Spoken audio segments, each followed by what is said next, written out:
Hello good morning दोस्तों, राधे राधे, जय श्री कृष्णा।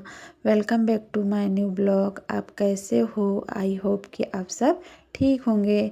आज मैं लगभग 4:45 बजे उठ गई थी।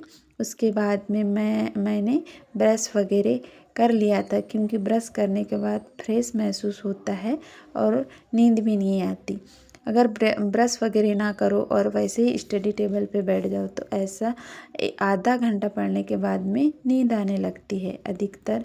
इसलिए मैं ब्रश करके ही स्टडी टेबल पे बैठ जाती हूँ और 5:07 पर लगभग मैं स्टडी टेबल पे बैठ जाती हूँ। और मैं MP टेट की तैयारी कर रही हूँ, और उससे क्योंकि उसमें मेरा मुख्य सब्जेक्ट जो संस्कृत है उसी को पढ़ रही हूँ। क्योंकि सबसे पहले मैं उसी को ही पढ़ती हूँ, क्योंकि मैं बुक से पढ़ती हूँ और उसको रिवीज़न भी करती हूँ। और सबसे पहले मेरा आज का टॉपिक था भारवी का परिचय। भारवी का जो परिचय है उसमें बहुत सारे मतलब उसका जीवन परिचय में किसी ने नहीं दिया है।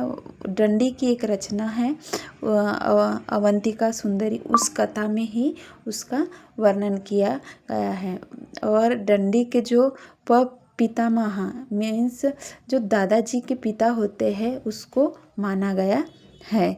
और उसके साथ ही आधा घंटा पढ़ने के बाद में मेरी बच्ची उठ जाती है तो मैं उसको थोड़ा सा प्यार कर लेती हूँ और उसको ब्रश वगैरह करके फिर एक मैंगो खिला देती हूँ, क्योंकि वो मुझे मैंगो मांगने लग जाती है। उसके बाद में ही मैं थोड़ी सी क्लास देख लेती हूँ और उसके साथ ही मैं अपना बेड जो है उसको अच्छे से अरेंज कर लेती हूँ, क्योंकि बेड पे बच्चे खेलते हैं और मेरी छोटी बच्ची है तो काफ़ी डस्ट रहता है। इसलिए मैं अधिकतर डेली अपना बेड अच्छे से अरेंज करती हूँ और उसी के बाद में मैं रूम को झाड़ू लगाती हूँ, क्योंकि बेड अरेंज करने के बाद ही झाड़ू लगाओ तो क्लीन महसूस होता है। उसके बाद में मैं नहा धो के फ्रेश हो जाती हूँ। और क्योंकि आज मेरा फास्ट है तो मैं अपनी बच्ची के लिए थोड़ी सी खिचड़ी बना लेती हूँ और अपने लिए चाय रख लेती हूँ।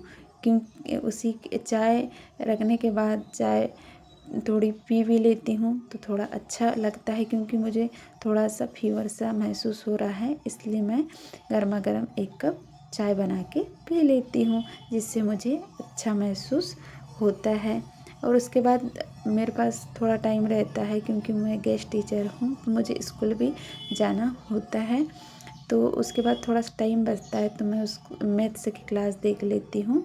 और मैथ्स क्योंकि मैथ्स टाइम बहुत मांगता है, उसको रिवीजन भी चाहिए और काफ़ी बेसिक चीज़ें भी समझना ज़रूरी रहता है। जब तक अपन मैथ्स के जो सब्जेक्ट है उसकी बेसिक चीज़ें ना बने तो अपने से जो टफ क्वेश्चन है वो नहीं बनते। इसलिए अपने को बेसिक पढ़ना ज़रूरी होता है, क्योंकि अभी केवल पात्रता पे ही सिलेक्शन होने वाला है। अब 5 जो वर्ग 3 में है 5 सब्जेक्ट रहते हैं, सभी को पता है। लगभग हिंदी अपना गणित और जो लिटरेचर रहता है कोई भी वो और EVS और जो CDP, तो ये 5 सब्जेक्ट जो है पहले से स्ट्रांग रहें तो बेटर है। क्योंकि उसके बाद में वो पता नहीं कि क्या ऐड करेगा, GK GS जो भी है वो MP का जो वो सब मतलब ऐड कर सकता है, क्योंकि एग्ज़ाम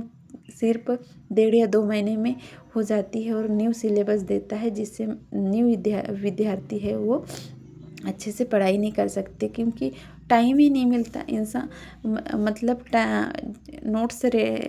नोट्स बनाए या रिवीजन करे या MCQ लगाए, क्योंकि जब विद्यार्थियों के पास कुछ टाइम रहेगा जब भी वो पढ़ सकता है और रिवीजन कर सकता है। और अब पता नहीं कि माइनस भी मार्किंग होती है, कि माइनस मार्किंग भी होने वाली लगभग स्टार्ट हो चुकी है। माइनस मार्किंग एग्ज़ाम में स्टार्ट कर दिया है।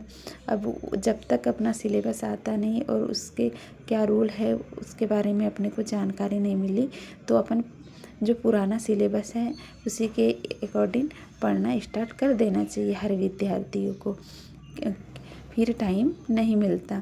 इसलिए इसके बाद में मैं स्कूल जाने के लिए रेडी हो जाती हूँ, क्योंकि मुझे स्कूल जाना होता है। और मैं तैयार हो जाती हूँ। ठीक है दोस्तों, मिलते हैं अगले ब्लॉग में। अच्छे रहो, स्वस्थ रहो और बाय।